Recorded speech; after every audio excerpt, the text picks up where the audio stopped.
राधे राधे दोस्तों, जय श्री कृष्णा। आप सभी भक्तों का आज की कथा में हार्दिक स्वागत है।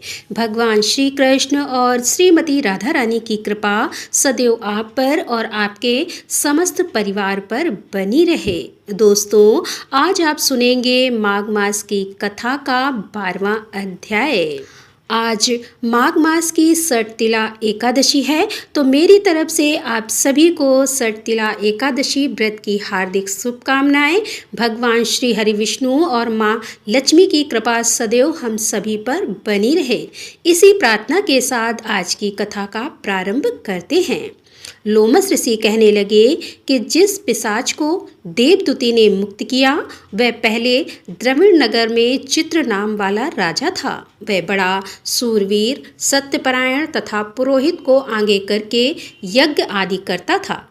दक्षिण दिशा में उसका राज्य था और उसके कोष धन से भरे हुए थे। उसके पास बहुत से हाथी, घोड़े और रथ थे और वह अत्यंत शोभा को प्राप्त होता था।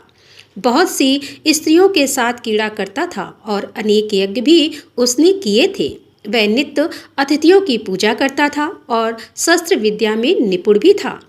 ब्रह्मा, विष्णु, महेश तथा सूर्य की पूजा सदैव किया करता था। वह जंगल में भी स्त्रियों से घिरा हुआ क्रीड़ा किया करता था। एक बार वह पाखंडियों के मंदिर में गया और वेदहीन भस्म लगाए महात्मा बने हुए पाखंडियों से उस राजा की बातचीत हुई। पाखंडियों ने कहा कि हे राजन, शैव धर्म की महिमा सुनो। इस धर्म के प्रभाव से मनुष्य पाप को काटकर मुक्त हो जाता है। सब वर्णों में शैव मत ही मुक्ति देने वाला है। शिव की आज्ञा के बिना दान, यज्ञ और तपो से कुछ नहीं बनता। शिव का सेवक होकर भस्म धारण करने और जटा रखने से ही मनुष्य मुक्त हो सकता है। जटा धारण करने और भस्म लेपन करने से मनुष्य शिव के समान हो जाता है। इसके बराबर और कोई पुण्य नहीं है। जटा और भस्म धारण किए हुए सभी योगी शिव के सदृश होते हैं। अंध, जड़, नपुंसक तथा मूर्ख सब जटा से ही पहचाने जाते हैं। शूद्र वर्ण के शैव भी पूजनीय हैं। विश्वामित्र क्षत्रिय होकर तब से ही ब्राह्मण हो गए और वाल्मीकि चोर होकर उत्तम ब्राह्मण हो गए। अतः शिव पूजन में किसी बात का विचार नहीं है। तब से ही ब्रह्मा प्राप्त होता है, जन्म से नहीं। इस कारण शैव का दर्शन उत्तम है तथा शिव के सिवाय दूसरे देवता का पूजन न करे। शिव तपस्वी को विष्णु का त्याग करना चाहिए।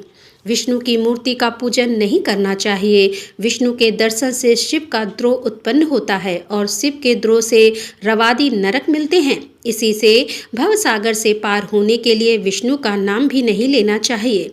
शिव भक्त निशंक होकर भी शिव से प्रेम करता है और वह कैलाश में वास करता है, इसमें कुछ भी संदेह नहीं है। और इस धर्म का पालन करने वालों का कभी नाश नहीं होता। अब उस पाखंडी के ऐसे वचन सुनकर राजा ने मुंह में आकर उनका ही धर्म ग्रहण कर लिया और वैदिक धर्म को त्याग दिया। वह श्रुति, स्मृति और ब्राह्मणों की निंदा करने लगा। उसने अपने घर के अग्निहोत्र को बुझा दिया और धर्म के कार्य बंद कर दिए।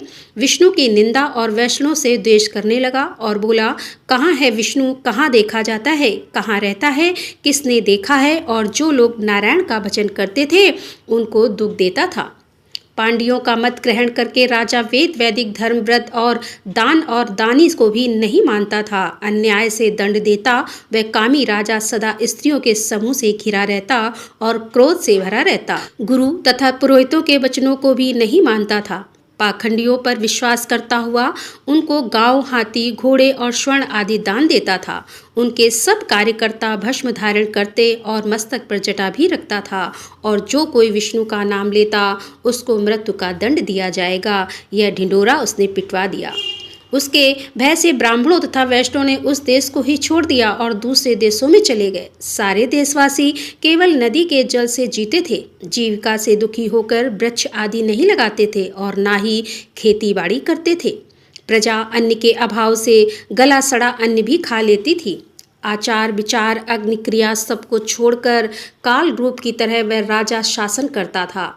अब कुछ काल के पश्चात उस राजा की मृत्यु हो गई और वैदिक रीति से उसकी क्रिया भी नहीं की गई और वह यमदूतों से अनेक प्रकार के दुख उठाता रहा। कहीं लोहे की कीलों पर से चलना पड़ा, कहीं जलते अंगारों पर चलना पड़ा जहाँ सूर्य अति तीव्र था और ना कोई छाया का वृक्ष था। कहीं लोहे के डंडे से पीटा गया और कहीं बड़े बड़े दांतों वाले भेड़िए और कुत्तों से काटा गया। इस प्रकार दूसरे पापियों का भी हाहाकार सुनता हुआ वह राजा यमलोक में पहुंचा। इसके बाद यमलोक में उस राजा के साथ क्या हुआ, यह सारा वृत्तांत आप कल की कथा में सुनेंगे। दोस्तों, मिलते हैं अगले अध्याय के साथ। तब तक के लिए राधे राधे, जय श्री कृष्णा, हर हर महादेव, जय भोलेनाथ की।